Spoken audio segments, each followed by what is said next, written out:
All right, let's go ahead and kick this off. Welcome to Secret Spaces, everybody. Thanks for coming.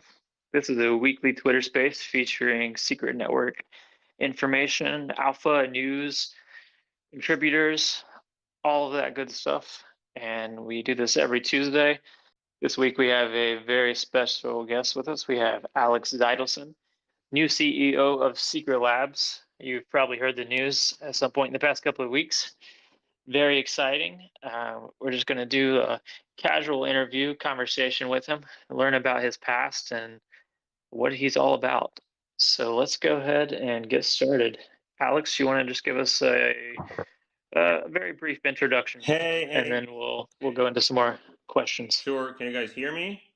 Yep, sounds good. Okay, great, great. So hey everyone, I'm really excited to be here and a little bit nervous to meet the crowd.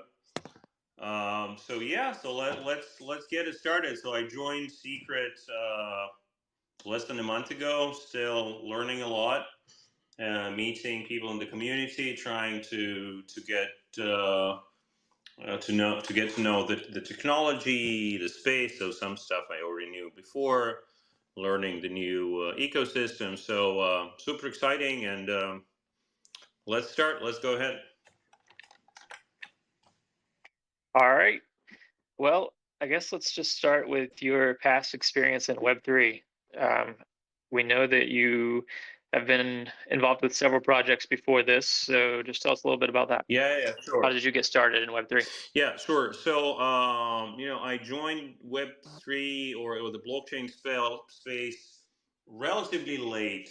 Like, fortunately, I cannot say I mined Bitcoin in 2008.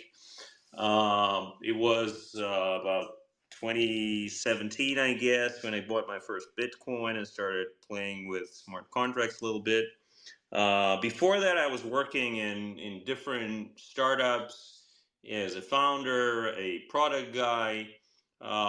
Maybe one startup worth mentioning, it was called Narius. I was doing it with two of my friends in 2005, and it was all about monitoring the peer-to-peer file sharing networks.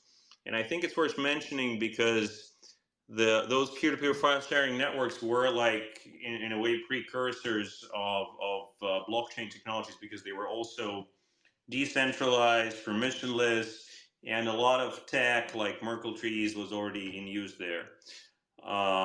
So yeah, so my first job, so to say, in Web3 was as CEO of Beam. Okay, so Beam is a layer one privacy coin built on a protocol with a funny name, Mimblewimble. Um, this word comes from Harry Potter books, and it's a spell for silence, for secrecy. So the idea behind Beam was actually to implement this protocol, which was, by the way, invented by some anonymous person in a very Satoshi-like way, and that's what we did. We actually implemented the protocol, did a lot of work, a lot of technology. The project is up and running right now. They're adding smart contract functionality and a lot of other stuff. And it was a huge, hell of a ride for me. It was amazing, learning this whole new technology and uh, getting and internalizing this ethos of blockchain in general and of privacy in particular. One of my goals, which were not 100% completed with Beam, was to create something that would be both very private but also allow optional compliance. And that was kind of one of the main tickets back then because we were hoping that Beam would replace money, and we'll talk about that a little bit later. Uh, and to replace money, really, you need both privacy and compliance. So that was my first project there. Then my most recent project, where I'm still helping out and advising, is called VirtuSwap. And VirtuSwap is a very cool decentralized exchange technology, a DEX technology invented by two university professors, finance professors from Boston and Cornell, who happen to be my friends as well. So I was helping them out in building the strategy and more specifically doing the stuff related to data and analytics. So my official title was head of business and data. We've built some very interesting idea around optimizing liquidity and how to use AI to optimize liquidity in our DEX. And also during that past couple of years, I did a lot of research in the DeFi space, specifically around MEVs, different DEXs, how different algorithms behave, and I really became fascinated with the space. Actually, I think today DeFi, specifically DEXs and lending, are probably the only large use case for smart contracts. And it's amazing how this technology works now. Uniswap has more volume than Coinbase today, right? And it's just a bunch of smart contracts. And Coinbase has like 3,000 or more people. So at VirtualSwap, I learned a lot about that and became an expert of sorts in everything DeFi. So and then this work with Secret and work at Secret for me was like a combination of those two things, which I really learned to love, which is blockchain privacy and decentralized distributed computations, like smart contracts that are confidential. That's pretty amazing, and I think the sky's the limit here. And Secret is positioned as one of the oldest confidential smart contract chains, if not the oldest one, I guess, to succeed in this, and we'll talk about that a little bit later. So, in some other stuff that I was interested in professionally during the past several years was NFTs, asset fractionalization, stuff like that. So I consulted several projects in those areas. So so overall, this is the story, right? So main projects were a layer one chain and a DEX, and here I am now working at Secret Labs and running Secret Labs and spearheading the development in the future. So that's pretty cool. Your very first venture into Web3 was actually a privacy project. Was that by choice, or do you think you just happened to be in the right place at the right time, or has privacy always been something that you were interested in? Yeah, privacy was always something privacy, human rights, freedoms is something I was always interested in. I also happened to be in the right time, in the right place, right? But yeah, absolutely. This is very dear to my heart, and the way how we see governments and frankly anybody is snooping into our privacy in so many ways, it's just not right. And the blockchain is on blockchain, this problem is even more visible and more clear. So it's something that is important to me, and it's important to make the world a better place in this respect as well, by letting people protect their data and not being just an open book for anyone and everyone. For sure. Well, that's a good segue then. So, we talked about your past experience. Let's talk a little bit more about why you think privacy is important in Web3.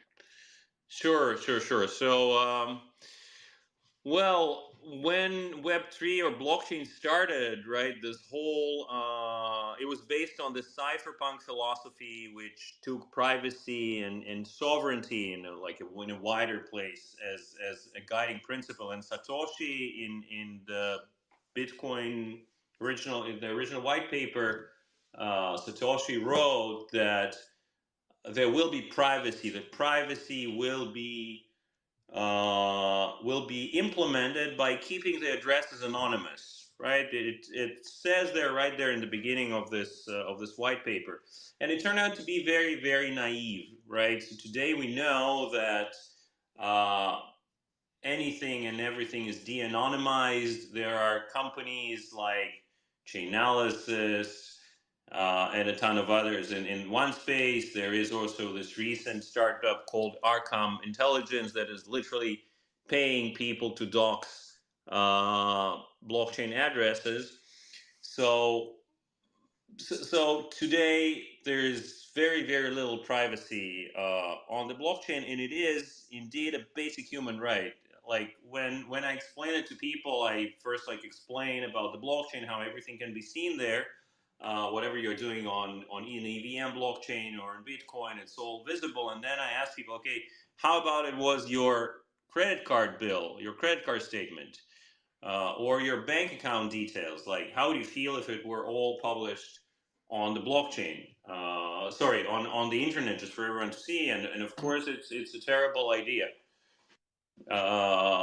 for people. And still, on the blockchain, it exists. So uh, I think privacy is actually one, or absence thereof, is one of the blockers, one of the things hurting adoption today. So that's why I think it's super important. In addition to that, I would say that as I told you before, guys, about Beam, the pirate approach, I don't think it's the right way. I don't think we can, as an industry or as individuals, I don't think we can like totally deny the existence of governments, totally deny the need for being auditable for compliance. So I think the right solution is in a combination of two things. One is privacy, and the second one is optional compliance. Because if we really want large adoption by businesses, we need them to be able to be private, that is, prevent other people or their competitors or anyone else just to see everything in the clear. But also we need to let them report in the way they should report. So this is a combination that I think is super important, that will bring adoption to the next heights. Right. In DeFi especially, right? Today we see huge volumes on DeFi. Uh, Billions of dollars every week are being swapped, lent. There's huge TVL there. Again, it's not as huge now as it used to be on the peak, but it's still very very significant. And I think a lot of DeFi use cases, a lot of DeFi players are not ready, not willing to enter, or are not willing to enter big time because of the need, because of the lack of privacy. And I'm not even talking about MEV, front running, all that stuff, right? Which I studied quite a lot, and it is also quite annoying and costs quite a lot of money to the ecosystem. The fact that anything you do is immediately seen to by all those MEV monsters even before you do it, right? So I even like I published a Twitter thread, a weekly Twitter thread called Tales from the Dark Forest. So really, this MEV ecosystem is a dark forest. Whoever kind of pops their head up is immediately eaten. Any opportunity on Ethereum, any trade that is big enough will be front run and background and sandwiched and you name it. So and those bots are super sophisticated.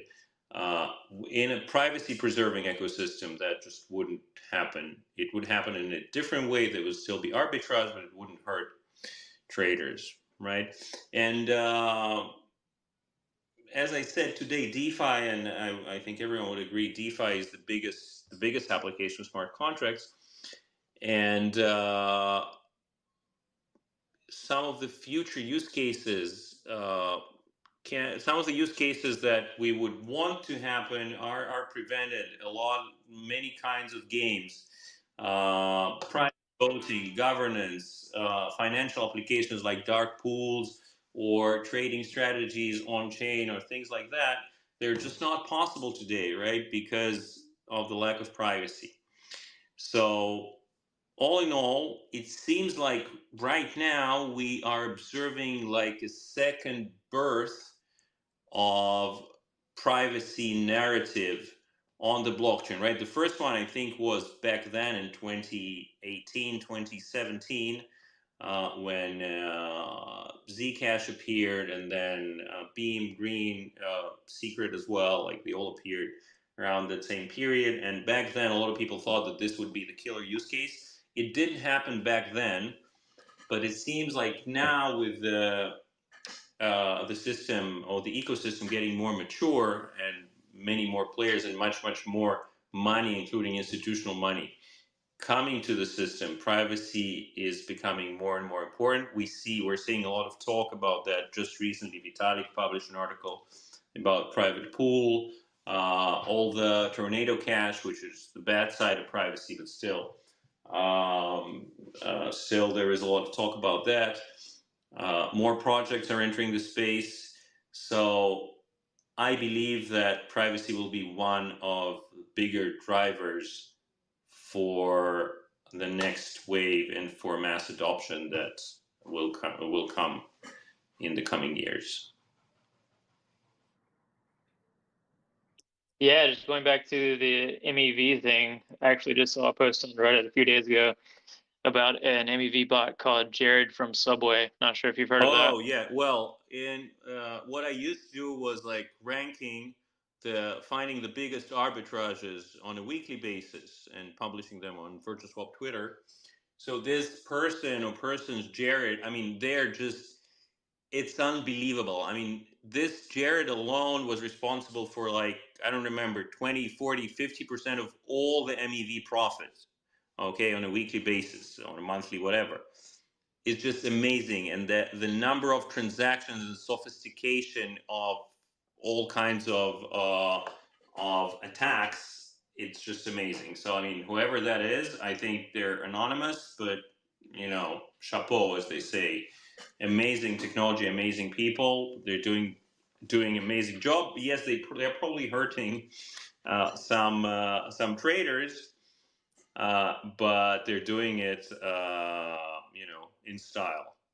And one Yep. more comment on that, actually, about MEV. There are some misconceptions. Actually, if you are, as a trader, if you are careful and if you're setting your slippage percentage correctly, then you will not suffer too much from MEV. Okay, because right when you swap 100 or 1 million USDC to USDT, so you on Uniswap you would specify the minimum amount you're willing to get, right? And it is likely that you will get this minimum amount. So it is likely that even if the pool or the trade might give you a little bit more, the MEV bot would eat up this difference. But if you set this correctly, then you will just get what you wanted to get. Right? The problem is, or the biggest losses happen to people who are making mistakes, which applications are actually taking care of today. Right? On Uniswap, there is a default, very small slippage percentage. So if you if you remove that on purpose, then you might get almost nothing. And it also happens a lot when people are selling huge amounts after some hacks. And I've seen multiple times that hackers are actually selling or fire selling a large amount of coins, and then those MEV arbitrageurs just are just eating everything up. I mean, they are front running and back running, and the losses on those sales may be like 80 to 90%. Yeah, so just to comment, so that MEV, it's important to understand it's not like all terrible, and it's not usually hurting like regular traders or prudent traders that bad. Yeah, just reading the stats on this post that I saw, it says that this contract, Jared from Subway.eth, is now the largest gas spender on Ethereum with over 37,000 ETH, or about 70 million US dollars spent just in gas fees. Yeah, yeah, So if you if they've spent that much in gas, this is just burned. Yeah, just think about how much they've made in yeah, yeah, profit yeah. They're on top of making that. lots It's and it's lots of just money. massive. You're right. They're making lots and lots of money. And in general, over 60% of all the trading volume on Ethereum dexes comes from MEV bots. That's an amazing figure. Yeah. Yeah. On Secret, though, there is no MEV, and there won't be any MEV because all the transactions are encrypted, right? Or the inputs are encrypted. So an MEV bot will be having a hard time, front running anyone. Yep. There's only normal arbitrage, right? When a pool is unbalanced, then somebody could come in and bring it back into balance, but that's fine. That's a good service to the community. Let's talk a little bit more about the potential future use cases that privacy enables. Some things like what we're focusing on right now is privacy as a service. That's what Secret's been focusing on over the past year, providing private computation to other blockchains such as Ethereum, Yeah. unlocking new use cases. Right. So, as I mentioned before, right, one of the things that are hurting adoption is that you just cannot build some of the things you want to build. You just cannot build that on Ethereum today, or on EVM, or any other non-confidential blockchain, and Secret will allow that both on Secret, which is available right now, and later on outside. Right. So just to name some of the things that we identified, and there will be more things coming in the future, right? So, voting is a classic example, right? Today, any voting on any DAO on EVM blockchains would be in the open, right? Which is not really a great thing, right? It's like radical transparency, maybe nice, but definitely not in all the use cases. Our political voting is, of course, secret, right? Confidential. So with our technology, private voting or confidential voting will be available anywhere. Another use case is sealed bid auctions. Like there are a lot of auctioning techniques where all the bids are confidential, and it has some positive economic effects in certain kinds of auctions. Um, Confidential tokens, right? One of the things we're thinking about is creating a confidential ERC20. All right, so think of an ERC20 where the balances are hidden.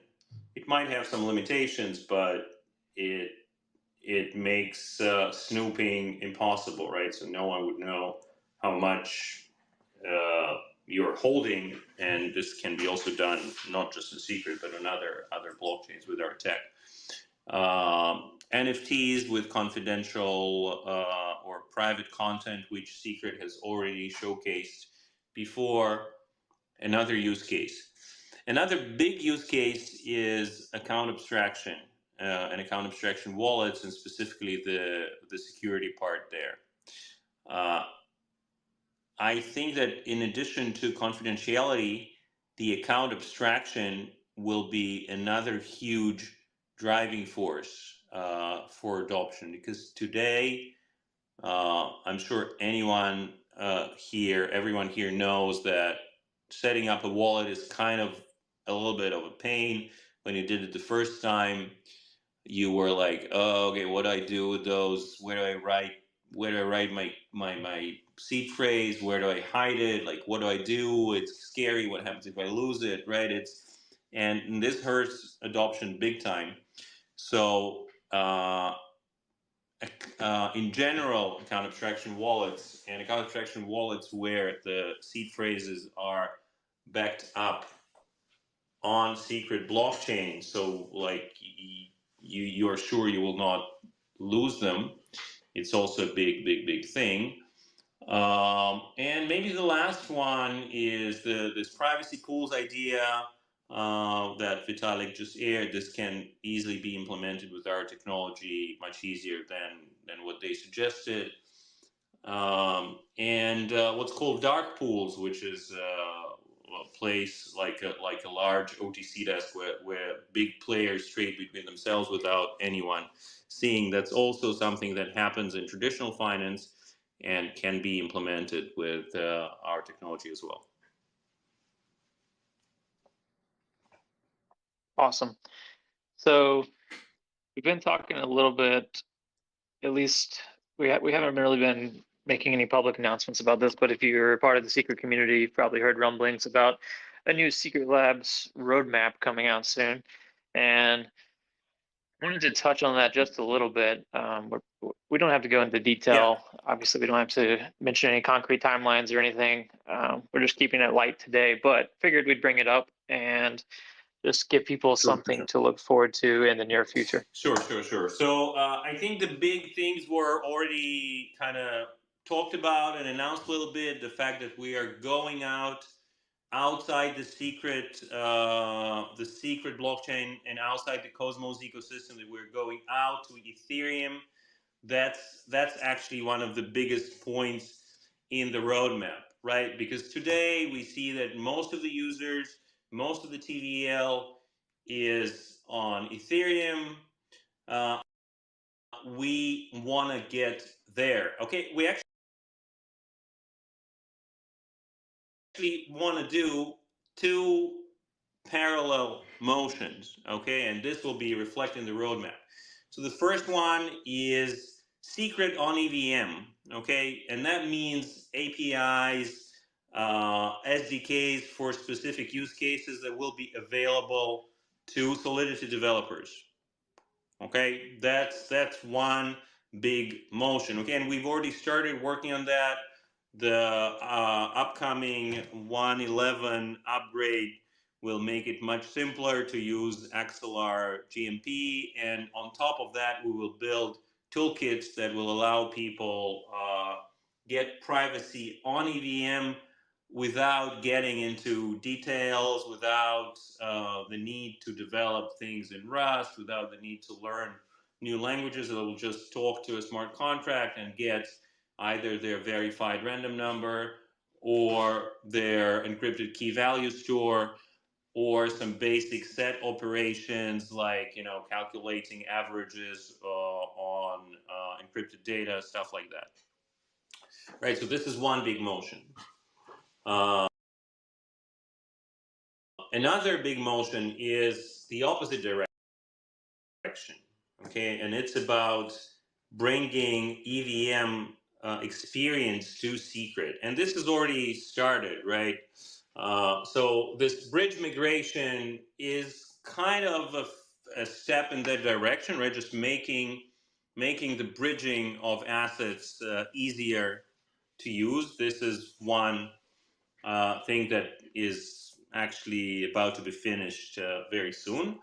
Another one is MetaMask integration, and Shade has already done some very beautiful work there in their applications, but we want to spend resources on making it better and eventually making it possible to just use MetaMask seamlessly in secret. Okay, so this is one. This is one of the goals. We'll see how it plays out. We'll see to do some research. Now, the that's what's facing the users. Uh, for developers, we also want to see how we can bring EVM developers onto Secret, and there are some ideas there. Okay, so this is also a big part of our roadmap, how we make it possible to run EVM code on Secret and getting confidentiality. Right, so as I just want to come back to the two directions. One is we bring privacy to the EVM ecosystem, and the second one is we bring the EVM ecosystem to privacy, right? And each one of those directions will have its advantages. Of course, native implementation of privacy will work better. So things happening right on secret will work better. The experience will be better.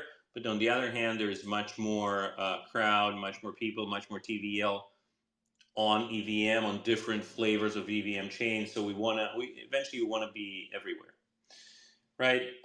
Now the third motion is we've announced this constellation idea, and we will be working on that. And that means a collection of different privacy technologies together, so that and the end game is actually like becoming the HTTPS for Web3. Okay, becoming the privacy hub where the users or the developers who are using our privacy as a service will be able to act according to different kinds of trade-offs, right? You need stronger privacy guarantees, but slower, more expensive, or you want something fast for gaming and something transient. So this is the constellation idea, a combination of different technologies, right? This is still in the works, so probably even when we publish the roadmap, this part will not be fully worked out because it also requires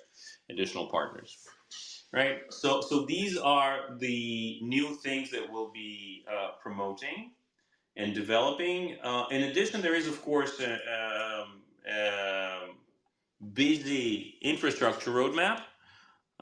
There is a lot of stuff to work on. I think most of this has been already published before. And I see it as part of it as like infrastructure stuff that we know we need to do to improve and make things better. And we will also hopefully have the ability to invest time in research and improve scalability, improve privacy in some ways. So that's what we're working on. That's a sneak peek Exciting into the stuff. roadmap. Yeah. That was a nice peek. I'm looking forward to seeing the full thing. I'm sure everybody here is. Yeah. If I wanted to go ahead and put out an invitation to anybody in the audience, if anybody has a question for Alex regarding anything that we've talked about so far, just his past experience in Web3, upcoming roadmap, any of that stuff. Not can't guarantee he'll be able to answer every question about the roadmap, but if anybody has any questions, feel free to raise your hand. We'll bring you up on stage. Also pinned the tweet about the Shade announcement. If anybody wants to check that out about the MetaMask integration, awesome stuff. Yeah, it is. Um, so basically, the two motions bringing secret and privacy to Ethereum and bringing Ethereum users to secret, I think it can be summarized as just bridging the gap between the ecosystems, Yeah, basically. exactly. It's bridging the gap and allowing freedom. So, and the time will tell, right? It may be that one of those directions will be more successful than the other, and we'll need to move in iterations to see Yep. how the market reacts. Yeah. The way I like to describe it is we would like for both developers and users to be able to make use of secret without even realizing that Yeah. they're making use of secret. I think that's success. Whenever an Ethereum user or developer can make use of secrets privacy without even realizing that they're not using just Ethereum, Yeah. that would be great. I agree with that approach. Yeah, I agree with that approach. Um, So in addition to the roadmap, so that's something that everybody can keep an eye out for. I would say within, I don't know, just keep an eye out for it coming soon. We won't put a timeline on that unless you want to, Alex. sorry, say it again. I missed. What was that? I was saying people can keep an eye out for this upcoming roadmap. I guess we won't put a timeline on it right now, but coming soon. Yeah, that's coming soon. Trademark. Yeah. So we're working on this roadmap as we speak right now. So it will take 2-3 weeks, and we'll be publishing a roadmap. But I want to say up front that roadmaps in anywhere, frankly, but especially in our environment, they're always living things, right? So it's not like we'll publish a roadmap and then we'll follow it for 2 years exactly as it is, because things change. So I think once we publish the first one, we'll do roadmap updates every now and then, and maybe every couple of quarters, to see how it progressed, because things change and the markets change, and I intend to be flexible and update our priorities according to what's going on outside. For sure, yeah. Well, one thing that everybody can look forward to with a specific timeline is our next mainnet upgrade, which is currently scheduled for September 26th. And that's going to be huge on its own because that includes IBC hooks, which enables Axelar GMP, which is a huge part of our privacy as a service initiative. So Yeah, very exciting stuff, just a couple weeks away. yeah, definitely that paves the way. That really allows creating of those smart contracts on outside platforms that would seamlessly provide privacy without the user or the developer even knowing much about secret or any need to interact with secret. So I think that's a huge deal, and we'll need to build on top of that, as I mentioned, build those toolkits, SDKs, APIs for people to use in their applications.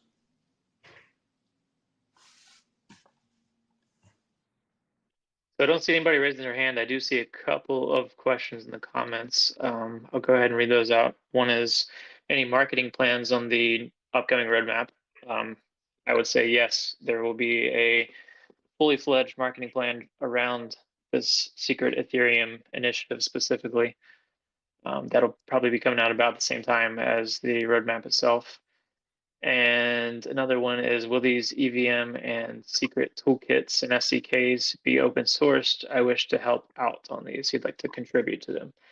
I don't know if it's too early to say on that, Alex. Do you think this will be something that the community can contribute to? Absolutely. We will. I'm sure the SDKs will be open source. Frankly, I don't see much of a way not to make them open source, because on EVM, that's like, who would trust your code if it's not really open? And absolutely, we will welcome the community to participate, and to build things, both to build both the SDK themselves, but also to build applications, because we want to create as many use cases as possible. Because I talked about several use cases, right? But I'm sure there are others which we haven't even thought about, and we really want the community to participate and to build on top. Yeah. I think we do have one person on stage now, Secret Santa. This is a validator on Secret Network. Welcome to the stage. Hi, thanks, Alex, for coming on. I just had a quick question on the use case for account abstraction. Is this just for secret wallets, or is this for Ethereum wallets as well? Would they be able to use the technology to back up their seed phrases on Secret Network? So my vision is the latter. Yeah, of course, that's the goal, to have a wallet on Ethereum, a system where an Ethereum wallet seamlessly connects to the secret blockchain and uses it as a backup, or uses it for storing the seed phrase. It's actually in the spirit of the Unstoppable Wallets, right, paper that Guy Ziskin published. So this is something where we will want to invest, because again, I think account abstraction is a huge thing, and decentralized storing of the seed phrase is something that people will be looking for and will be looking at. Thank you. Sure, thank you. And I'll say about that, there are actually a couple of projects early stage that are already working on that we haven't put a whole lot of spotlight on yet, just because they're so early stage. But keep an eye out in the near future for that, because there's a couple of projects already working on that. Yeah, that's right. And we're talking to them, and yeah. So, by the way, this roadmap will include partners who will be using the technology and hopefully even building part of it. So, we're working on that as well, together with the foundation. And myself, I'm also trying to be active in business development, and I will be helping out there.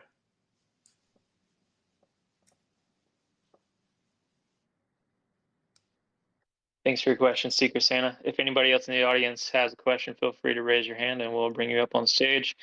In the meantime, is there anything that we didn't already cover that you'd like to talk about, Alex? Well, I think for this intro call, that was great. Again, I want to stress that we are going to EVM. We're going to EVM, and I think they will be awesome. Now, maybe one more comment here. We might, if we have the resources, we might also consider going to Solana. I don't know if that. I don't know yet. I haven't tested the waters really, but as I see it, there are like three major ecosystems, right? EVM, Solana, and Cosmos in whatever order. And we are already on Cosmos. Next thing is EVM, but later on we might also provide this privacy as a service to the Solana ecosystem. So it's one more direction that we're thinking about. Nice, that's some good alpha right there. Mm-hmm. Yeah. We did have one more person come on stage. It's escave.eth. Go ahead with your question. Yeah, just a small quick question.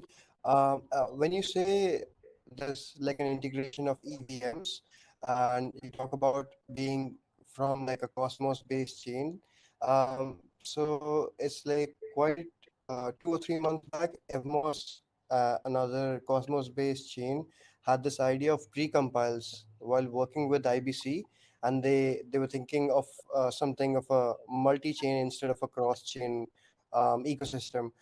Is Secret going to like move forward with something like that, or the EVM integrations are something of a cross-chain system?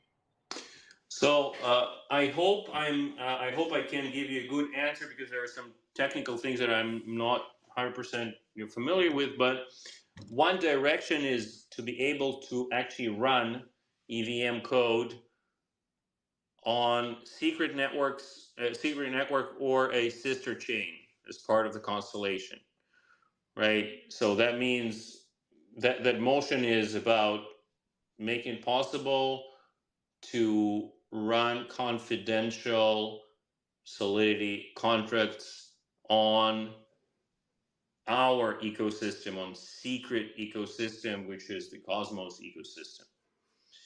Okay, so that's what I was referring to. I'm not 100% sure about the precompile. Need to learn about that. But the technical team that we have, I mean, they are super proficient, and they have some ideas actually of how to do things better than what Evmos did. Yeah, so it's about making it possible to run Solidity on secret or a sister chain on Cosmos. Does it make sense? Yeah, totally. Also, thank you for the answer. Sure.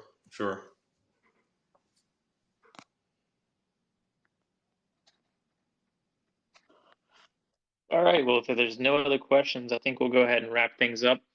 Alex, oh, there's one more question. All right.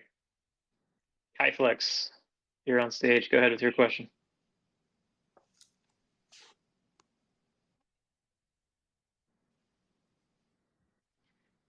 Not sure if you're talking, but we can't hear you yet, Kyflex. Hey, Alex, how's it going? Great. Hey. So my question is, how does Secret hold up in terms of scalability against some of the well-known blockchain, say Ethereum and a Solana, in terms of throughput? So, great question. Great question. I think today we are supporting officially around 25 TPS, if I'm not mistaken, which is fairly good for right now. And I think it's faster than Ethereum, but it might not be enough for the future. So we have some ideas on improving performance. Actually, the infrastructure roadmap is divided into those three blockchain trilemma items: security, scalability, which is performance, and decentralization. So in scalability, we have some ideas on upgrading our WASM engine. We'll be sharing more details. Some of that is still some of the ways that we're thinking about are to be researched, but we will be spending time on that. We intend to spend time on improving the scalability, hopefully, making it tenfold. And also, the idea of the constellation will allow us to have sister chains that may be faster, and then can be, in Cosmos, it's kind of a built-in thing. So some of the apps may just build their own chains that are using some of our technology, and making things much faster. Hey, thank you so much. And the second question that I have is, so if you're the new CEO of the Secret Labs, then what role is Guy Ziskin going to be playing going forward? So Guy will be focusing on the research. That's what he's doing. He's starting a PhD. He will continue doing research in cryptography. I haven't asked him what exactly will his thesis be, but I guess something in this area. And Guy is, of course, as the founder, he will be advising and helping out, and he's not leaving the project. He's just he's just taking a step aside, so to say. I'll be doing the day-to-day and the running and the strategy, but he's there. He's there, and he's super helpful. I'm talking to him a lot, and we'll be talking more because he is, he has a lot of insight on, of course, on Secret Network and also on the ecosystem in general.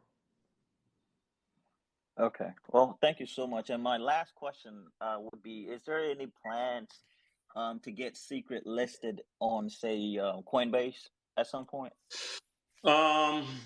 Frankly, no, not at the moment.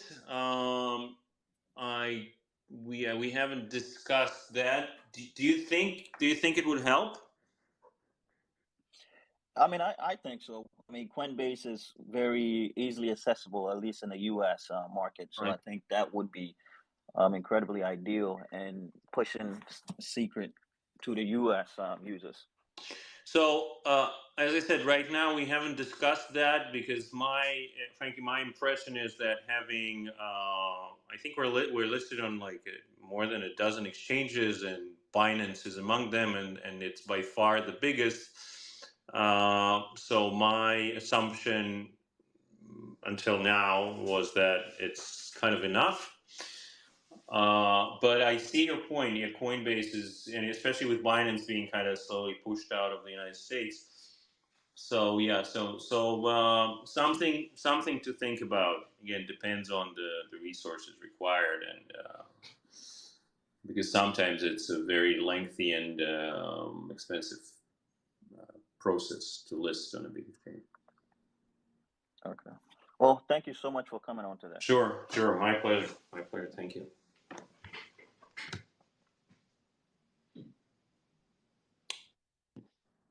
All right, well, we got 5 minutes to the top of the hour. I think we'll go ahead and wrap things up unless there are any other questions.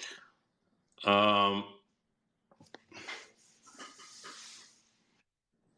you mind if I ask? Oh, okay, yep, one more. Yeah. So I've been with Secret Network and on the Discord from late December of 2020. I just want to know, how do I contribute more towards the technical side, like helping out, even if it's like just open source code? Uh, Good question. I still need to learn about that. As philosophically, I would really want people to contribute and to create pull requests. I don't know if is it possible right now? Like, can you take some of our code and create a pull request with a feature, or is it limited in any way? I just didn't get into that level of detail yet. No, it is possible. Okay, so yeah, it's a good point. I'll put it down, and it's something that I will discuss with the team on how to better organize that. Because in general, we do, of course, we want the community to contribute, because this is how projects move forward, right? Because we cannot build everything on our own, right? It's not scalable. So yeah, definitely. But I'll need to work on the specifics on how to make it easier. And if you have some ideas, drop me a line in any channel, and we'll see.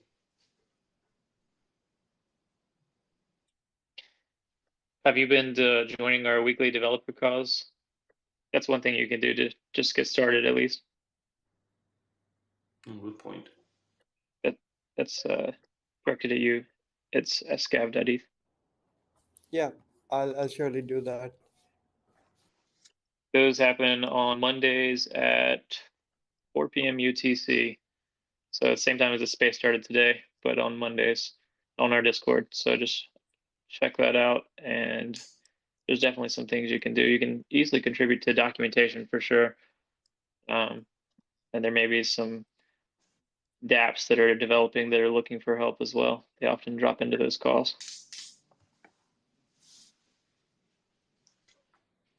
All right, we're going to go ahead and wrap this up. Alex, really appreciate you taking the time to be here today. Looking forward to speaking with you more in the future and this roadmap.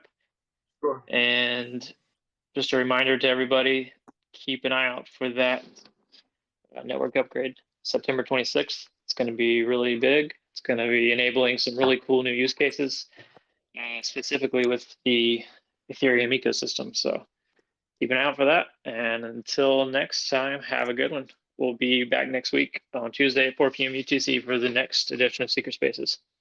Have a good week.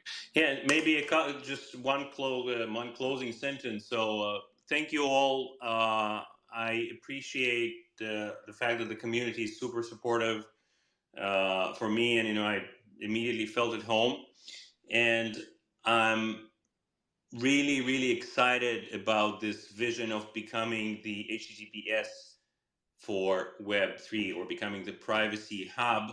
I think we have all it takes. We have the longest running blockchain with confidential smart contracts. We have the technology, we have the community, we have the people. So we just need a lot of hard work and maybe some luck to make it happen. And this is what we're gonna work on around the clock in the coming years. So really, really excited to be here, and I'm a huge believer in the future of privacy and of secret. Well said. Looking forward to the future with you, Alex. Thank you all. Thank you all so much. It was a pleasure, really. Thank you. All right, take it easy, everybody. Bye. Bye bye.